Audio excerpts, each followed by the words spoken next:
Hello दोस्तों, नमस्कार। एक बार हम मिलते हैं। आज के लेक्चर में हम पत्रकारिता प्रबंधन, प्रशासन की व्यवस्था, बिक्री तथा वितरण व्यवस्था, इसके ऊपर हम अध्ययन करने वाले हैं। तो चलिए, सुनने के लिए आप तैयार हो जाइए। तो पत्रकारिता प्रबंधन में प्रशासन की व्यवस्था, बिक्री तथा वितरण व्यवस्था, 3 विभागों को आज हम देखने वाले हैं। तो किसी भी समाचार पत्र के प्रबंधन का सबसे महत्वपूर्ण कार्य है अपने उत्पादन को उपभोक्ताओं तक पहुंचाना, इसका विक्रय करना, इसके बारे में उपभोक्ताओं को जानकारी करना, नए उपभोक्ता तैयार करना तथा अन्य सभी प्रतियोगी समाचार पत्रों के मध्य अपनी स्थिति को सुदृढ़ बनाए रखना विपणन या वितरण विभाग के कार्यक्षेत्र है। समाचार पत्र के वितरण में यह बात अवश्य ध्यान में रख लेनी चाहिए कि यह उस श्रेणी का उत्पादन है जो कुछ ही घंटों में बासी हो जाता है, विशेषकर आज के युग में जब इलेक्ट्रॉनिक मीडिया ने अपने आप को गांव-गांव तक पहुंचाया है। इस संदर्भ में डॉक्टर सुशीला जोशी ने स्पष्ट शब्दों में लिखा है, किसी भी समाचार पत्र की लोकप्रियता का अनुमान हम इसकी प्रसार संख्या से सहज ही लगा सकते हैं, क्योंकि जितना प्रसार होगा उतना ही अधिक वह पत्र विज्ञापन प्राप्त कर सकेगा और उसकी आय उतनी ही अधिक होगी। प्रसार विभाग का सीधा संबंध पत्र के वितरण या विक्रय विभाग से ही होता है। ध्यान से सुनो। अतः इसके समक्ष सदैव समय समय के साथ दौड़ने की चुनौती विद्यमान रहती है, यानी कि परिवर्तन है। जब हम आते हैं तो समाज जो कुछ चुनौतियाँ सामने होती है, आज हम विज्ञापन का युग है, हमें बदलना तो चाहिए, परिवर्तनवादी इंसान है तो परिवर्तन तो लेना चाहिए। परिवर्तन करते करते जो जीवन में जब हम आगे बढ़ते हैं तब आने वाली जो चुनौतियाँ होती है विज्ञापन के बदौलत पर, तो उस स्थिति के आधार पर भी समाचार पत्रों को या पत्रकारिता को बदलना होता है। तो प्रसार विभाग को पत्र का बंडल निर्धारित करते समय गंतव्य स्थान पर गंतव्य, तो आज हम ये देखने वाले हैं कि दोस्तों पत्रकारिता यानी कि एक प्रेस में न्यूज़ बाहर से आना, उसकी व्यवस्था, या जब वो अखबार तैयार होता है तो कहाँ भेजना है कि व्यवस्था का विभाग होता है, उसकी बिक्री कहाँ करनी है, कहाँ भेजना है, और वितरण यानी कि पार्सल, वो देख लीजिए। जब प्रेस में पेपर जब बन जाता है तो रात के 1 बजे के बाद उस विभाग के कर्मचारी क्या करते हैं। मानिए शोलापुर जिला है, शोलापुर जिले के अंतर्गत कुल मिलाकर 11 तहसील है। तो 11 तहसीलों में ये मान लीजिए, उधार ले लीजिए, दैनिक सकाल, दैनिक लोकमत या कौन सा भी ले लीजिए, तो उस प्रेस में कई ऐसे 3 विभाग होते हैं। एक वितरण व्यवस्था होती है, एक बिक्री व्यवस्था होती है, और दूसरा है प्रशासन यानी कार्यालय। मान लीजिए हमारा तहसील मालसीरस है, तो उस तहसील में, मालसीरस तहसील में मान लीजिए अकलुज गांव है। अकलुज गांव में मान लीजिए एक 2000 प्रतियां लगती है, ये फिगर है। तो हिसाब के आधार पर मान लीजिए 2000 का बंडल बन जाता है, और जो लारी मालसीरस या नातेपुते तक जाने वाली है उस लारी में वो बंडल डाल दिए। लेकिन रूट कौन सा है, रूट बनाना नहीं कि जो वितरण व्यवस्था है, और वितरण व्यवस्था उसको रूट देती है, और आगे जो भेजने वाले हैं वो उस जगह जाते हैं, और जिस प्रकार सेल उस जगह से हो जाता है और वैसे वैसे वो बनता है। तो इसके बारे में हम देखते हैं। तो किस प्रकार पत्रकारिता में ये जो काम करते हैं विभाग, तो सबसे पहले हम जो बिक्री व्यवस्था है उसको हम देखते हैं। तो कुल मिलाकर हम 5 विभागों में इसका अध्ययन करने वाले हैं। तो स्थानीय बिक्री, पत्र की जो समाचार पत्र की स्थानीय बिक्री, दैनिक पत्र में स्थानीय बिक्री का अत्यधिक महत्व है, क्योंकि यह बिक्री अधिकतर नियमित पाठकों से होती है। ये तो सीधे कार्यालय में अपना चंदा जमा करने के नाम दर्ज करा देते हैं और स्थानीय एजेंट द्वारा पत्र मंगाते हैं। कुछ समाचार पत्र नगर के प्रमुख विभागों में एजेंटों की नियुक्ति करते हैं, तो कुछ अपने अपने समाचार पत्र अपने अपने क्षेत्रों में बिक्री की व्यवस्था करते हैं। ऐसे में समाचार पत्रों को 3-4 व्यक्तियों से संपर्क करना पड़ता है, और ये एजेंट अपने अपने क्षेत्र के हैंकरों को रखते हैं, यानी कि वार्ड बॉय ऑफिस बॉय को रखते हैं, और उन्हीं से पैसे वसूल कराते हैं। कभी कभी तो सारे नगर में एक सोल एजेंट रहता है जो सारे नगर में पत्रों की बिक्री की व्यवस्था करता है।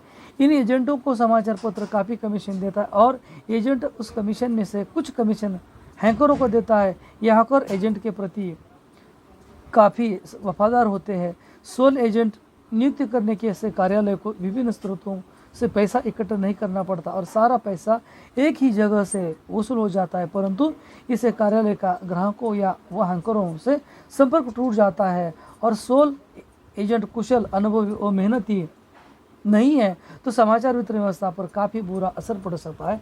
कुछ समाचार पत्र एजेंट न रखकर हैकरों के द्वारा अपने समाचार पत्र की बिक्री कराते।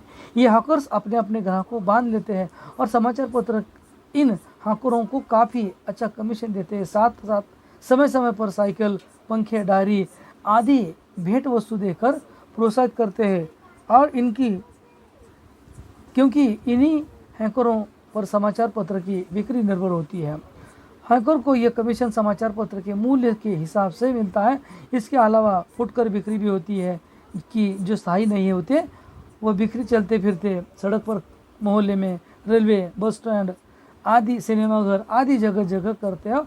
इस ज़्यादातर बिक्री जो प्रवासी बाहर से आने वाले जो लोग होते हैं वह बस स्टैंड पर या रेलवे स्टेशन के सामने करते हैं। दूसरा मुद्दा है प्रादेशिक बिक्री। नगर के वितरण के बाद प्रादेशिक बिक्री भी समाचार पत्र के लिए अत्यंत महत्वपूर्ण स्थान रखती है।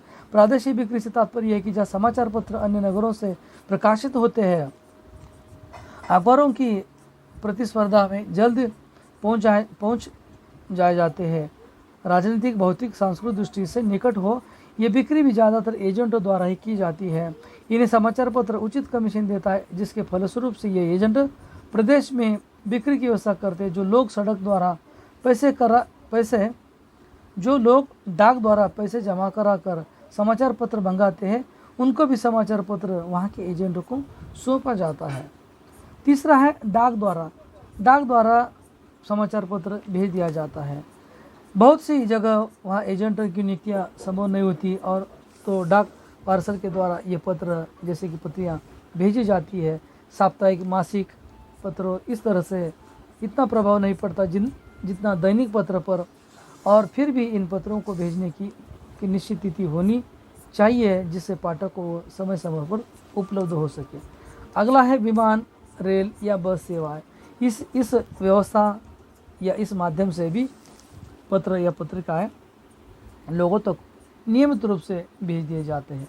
जैसे कि विमान सेवा का सबसे बड़ा लाभ यही है कि अन्य साधन द्वारा पर या डाक संस्करण ही पाठक तक पहुंचाया जा सकता है, जबकि विमान द्वारा नगर संस्करण भी पाठकों तक जैसे कि पहुंचा पे अखबार मिल सकता है। लेकिन जहां विमान सेवा उपलब्ध नहीं होती वहां रेल समाचार पत्र भेजने की व्यवस्था होती है। गंतव्य स्थान पर पहुंचाने पर वह नियुक्त एजेंट इन्हें प्राप्त कर लेते हैं और तथा उन समाचार पत्रों को छोटी छोटी जगह, बस, टैक्सी द्वारा आदि स्थानों पर पहुंचाने का काम करते हैं। पांचवा है स्वयं के वाहन द्वारा। स्वयं का वाहन यानी कि जब जो एजेंट होता है उसका खुद का वाहन होता है। कुछ समाचार पत्र अपनी टैक्सियों का या ट्रक आदि में बैठकर जैसे कि अखबार या पत्र लोगों तक पहुंचाने का काम करते हैं। जैसे कि 150 मील की दूरी में नगर संस्करण शीघ्र पहुंचाया जाता है और कई जगह अभिकर्ता या कुछ एजेंट के द्वारा। तो इस प्रकार वितरण विभाग का प्रत्येक समाचार के पत्र के लिए अत्यंत महत्वपूर्ण और यह जैसे कि आर्थिक दृष्टि से समाचार पत्र का एक मेरुदंड माना जाता है। अगला दूसरा विभाग है प्रशासनिक व्यवस्था। तो दोस्तों प्रशासनिक व्यवस्था का एक ढांचा किस प्रकार होता है कि प्रत्येक माध्यम में बड़े समाचार पत्रों में एक प्रशासनिक विभाग होता है जिसका कार्य सुदृढ़ नीतियों का निर्धारण करना होता है। इस विभाग में प्रायः निम्नलिखित कई ऐसे कर्मचारी होते हैं। एक है प्रमुख प्रकाशक, मैनेजिंग डायरेक्टर या पार्टनर या ट्रस्टी। दूसरा है महाप्रबंधक या जनरल मैनेजर। तीसरा है नियंत्रक या कार्यालय मंत्री या और चौथा है रोकड़िया या रोकड़पाल जो पैसे लेने वाला। तो प्रकाशक का काम क्या होता है? प्रकाशक का उत्तरदायित्व नीतियों और प्रबंधक का संचालन करना अर्थात उसकी नीतियों का व्यवस्थापन करता है। महाप्रबंधक क्या काम करता है कि सभी विभागों का निरीक्षण करता है, इनकी खरीदारी, नियुक्तियाँ, प्रशासन आदि सभी कुछ यही देखता है। तीसरा जो विभाग है नियंत्रक का, इसका कार्य व्यापार के लिए धन जुटाना तो है ही, साथ ही कानून उत्तरदायित्व, कर्मचारियों को वेतन देना, करों का भुगतान, रिपोर्ट आदि कार्य देखना, अर्थात पत्रों की प्रगति की दिशा में ले जाने का कार्य इस विभाग के द्वारा किया जाता है। और चौथा जो है रोकड़पाल या आय व्यय, उसको आय व्यय की भी कहा जाता है। तो यह समाचार पत्र की आय व्यय का हिसाब किताब रखता है, किसी से कितनी पूंजी ली है, किससे कितनी पूंजी देनी है आदि का ब्यौरा रोकड़पाल या रोकड़िया विभाग यानी कि इस विभाग के द्वारा रखा जाता है। तो दोस्तों तीसरा जो मुद्दा है, अंतिम मुद्दा है, तो प्रशासनिक बिक्री व्यवस्था का अंतिम मुद्दा है प्रशासनिक विभाग के प्रमुख जो कार्य कौन कौन से हैं।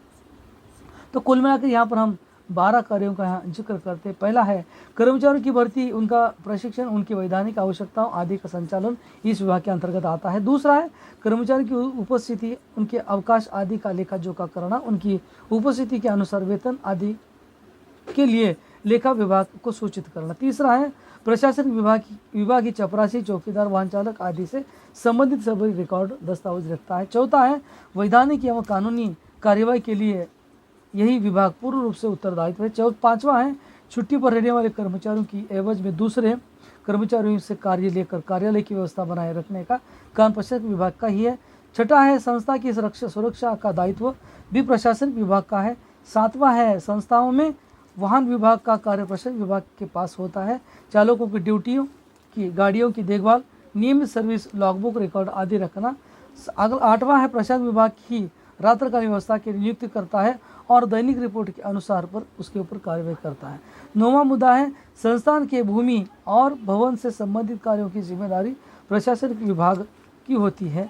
10वां मुद्दा है सार्वजनिक निर्माण विभाग, नगर निगम न्यास, नगर परिषद, बिजली बोर्ड आदि विभाग से संपर्क बनाए रखना। और 11वां है कर्मचारियों से संबंधित कानून मुद्दों पर कार्रवाई, दुर्घटना की जांच, कर्मचारी संघों की मांगों पर कार्रवाई प्रशासनिक विभाग करता है। और अंतिम है बीमा, पुलिस आदि विभागों को सूचना देना, उसे सूचना प्राप्त करने का कार्य भी प्रशासनिक व्यवस्था के द्वारा किया जाता है। तो दोस्तों आज की इस लेक्चर में हमने जो पत्रकारिता का प्रबंधन एक संगठन या गठन वो किस मुद्दों पर आधारित है, तो एक पत्रकार, एक पेपर या एक प्रेस या एक पत्रकार या एक प्रेस चलाने के लिए वहाँ पर प्रशासनिक व्यवस्था अच्छी होनी चाहिए, बिक्री व्यवस्था अच्छी नहीं होनी चाहिए और वितरण व्यवस्था भी अच्छी चाहिए। तो यहाँ पर मुख्य रूप से इन 3 विभागों पर ही उस प्रेस का भवितव्य या उस प्रेस का एक कार्य या जो भी कुछ महत्वपूर्ण उसके ऊपर निर्भर होता है। तो दोस्तों आज के इस लेक्चर में हमने पत्रकारिता का प्रबंधन, प्रशासनिक व्यवस्था, बिक्री तथा वितरण व्यवस्था इस पाठ पर हमने अध्ययन किया।